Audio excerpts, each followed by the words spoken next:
legal? Módulo 2, páginas 185 até 194. Folhas e flores, frutos e sementes.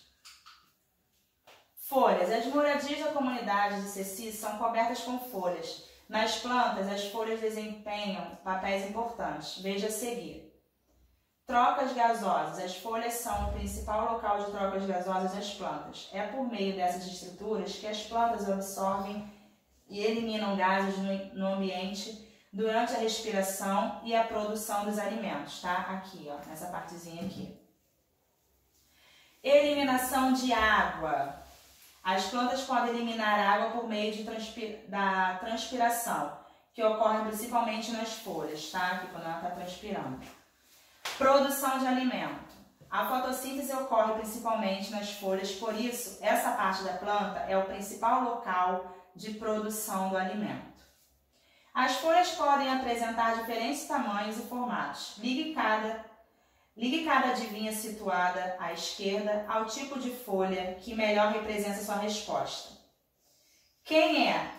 É inteira, ou seja, não apresenta divisões. Vocês vão observar aqui e vão ligar. Quem é? Apresenta divisões formando estruturas menores. Folhas modificadas. Todas as folhas são verdes? Observe a fotografia abaixo e identifique se as estruturas indicadas se referem à folha ou à flor. As folhas das plantas geralmente são verdes. Na planta apresentada na fotografia acima, as flores são as pequenas estruturas de cor branca. Já as estruturas coloridas ao redor das flores são folhas. Essas folhas de coloração diferente são responsáveis por atrair animais que auxiliam a reprodução dessas plantas. Agora responda, você já machucou o dedo no espinho de limoeiro? Esses espinhos também são folhas modificadas. Por causa de seu formato, os espinhos ajudam a proteger a planta e a reduzir a perda de água por transpiração. Aqui é o espinho do limoeiro. Flores. O urucum, utilizado na comunidade em que vive Ceci, é fruto do urucuzeiro, uma árvore que apresenta flores rosadas. Observe a imagem ao lado, essa imagem aqui. As flores estão presentes apenas em algumas plantas e são a principal parte envolvida na reprodução. Nas flores, são encontradas estruturas masculinas e as estruturas femininas da planta, e nelas são formados os gametas. Para que a reprodução ocorra, o grão de pólen que contém o gameta masculino deve chegar até a estrutura feminina. Isso ocorre por meio de um processo chamado polinização. A polinização, o grão de pólen pode ser transportado até as estruturas femininas da flor com a ajuda do vento, da água ou de animais, por exemplo, né? As plantas que são polinizadas por animais geralmente apresentam formatos, cores, cheiros e substâncias nutritivas que atraem esses animais. Veja a seguir. Aqui nós temos a abelha polinizando a flor, aqui, ó. As flores polinizadas por abelha geralmente são amareladas, né? São amarelas ou azuis e produzem uma substância açucarada conhecida como néctar. Em geral, as flores polinizadas por aves são vermelhas. Não apresentam cheiro e produzem grande quantidade de néctar, tá? Aqui é o beija-flor. As flores polinizadas por besouros geralmente são pouco coloridas, mas apresentam forte cheiro. O besouro polinizando a flor. Observe a imagem ao lado. Quando você ouve alguém falar em flor de girassol, provavelmente associa essa flor com a imagem ao lado, certo? No entanto, essa imagem representa uma inflorescência.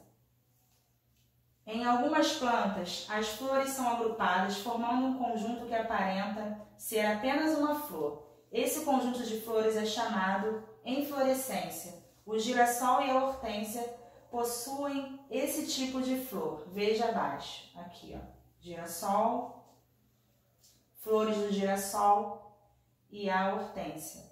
Inflorescências de hortênsias, flor de hortênsias. Flores com cheiro desagradável. Que delícia o cheiro das flores. Nem sempre é essa reação que temos ao sentir o cheiro de uma flor. Algumas flores apresentam cheiros nada agradáveis. A raflésia apresentada na imagem a seguir, é um exemplo de flor que representa cheiro muito desagradável. Ela é nativa da Indonésia e tem cheiro semelhante ao de carne podre. Apesar de desagradável, esse cheiro é muito importante para que a Rafflesia, pois atrai as moscas que ajudam na sua polinização. Número 1. Retire as letras em destaque nos enigmas e descubra o nome de 3 plantas que podem servir de alimentos aos seres humanos. Dessa planta comemos as folhas. Vocês vão procurar aqui a letrinha, vão tirar as outras que estão aqui e vão colocar a resposta certa. E assim vão fazer com as outras. Número 2. Observe a tela ao lado do pintor italiano. Quais as principais partes de plantas representadas na tela? Vocês vão observar aqui e vão colocar, tá? Letra B. Para as plantas, qual é a importância das partes que você citou no item anterior? Fruto e semente. Na comunidade de Ceci, as sementes do urucum são utilizadas para pintar o corpo. As sementes geralmente são encontradas no interior dos frutos. Tanto as sementes quanto os frutos podem ser utilizados pelos seres humanos. Leia o poema abaixo e responda as questões. Vocês vão ler esse poeminha aqui, tá? E aqui vocês vão responder essas questões oralmente. Nas plantas, os frutos geralmente desenvolvem e protegem as sementes. Os frutos podem apresentar diferentes formatos, cores e gostos, e muitos deles fazem parte da alimentação humana e de outros animais. Veja a seguir. Aqui nós temos o açaí, tá? É utilizado como alimento por diferentes animais, como o ser humano e a ave jacupiranga. E aqui nós temos o caqui. O caqui serve de alimento para o ser humano e diversas aves, como o bem-te-vi. A semente é a parte da planta que pode dar origem a uma nova planta, né? Para que isso ocorra, a semente precisa germinar. Veja abaixo a germinação da semente e o desenvolvimento de um milheiro. Quando a semente de um milho encontra condições ambientais adequadas, ela germina, dando início ao desenvolvimento de uma nova planta, tá? Aqui vocês vão observando as fases dela. Número 1. A primeira parte da planta que se desenvolve é a raiz e em seguida é o caule que se desenvolve, raiz e caule. Após alguns dias já é possível identificar a planta jovem com raiz, caule e folhas. Raiz, caule e folhas. Terceira, a planta adulta completa seu desenvolvimento e já é capaz de se reproduzir. Aqui ela já está se reproduzindo. O número de sementes nos frutos também pode variar. Alguns possuem apenas uma semente, enquanto outros frutos possuem muitas delas. A manga possui apenas um aqui, e esse daqui já tem várias sementes, tá vendo? Mamão.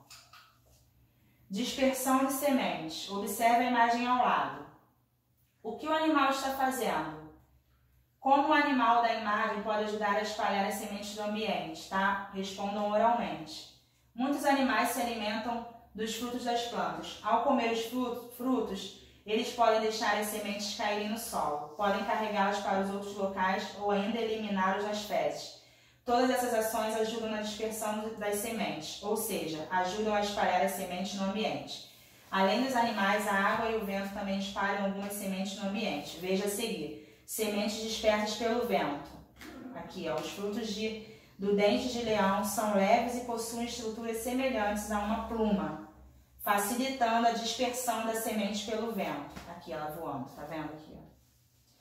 Sementes dispersas pela água. O coco flutua na água, facilitando sua dispersão pelos rios, mares e oceanos. Atividade. Relacione cada um dos frutos da coluna da esquerda para as suas respectivas sementes, tá? Vocês vão observar aqui os frutos e vão ver qual é a semente dele e vão ligar, tá legal? Numere as imagens abaixo de 1 a 4, na ordem que ocorre o processo de formação de uma nova planta. Vocês vão observar aqui, olhem no slide anterior que vocês vão entender. Alguns peixes se alimentam dos frutos das plantas encontradas, principalmente na beira de rios e lagos. Essas plantas vivem em áreas que ficam alagadas durante parte do ano, fazendo que alguns frutos fiquem sobre a água. Veja abaixo. O pacu é um peixe que se alimenta dos frutos de uma palmeira conhecida como Tucumã. Após consumir o fruto, o pacu libera a semente da palmeira na água. Letra A. Qual a importância do pacu para a palmeira Tucumã? Letra B. Qual a importância da palmeira para o pacu? Letra C. Quando caem na água, as sementes podem ser carregadas pela água do rio. No entanto, os pacus carregam as sementes da palmeira para locais que a água não é capaz de levar. Qual a importância do pacu nessa situação? Até o próximo vídeo. Tchau!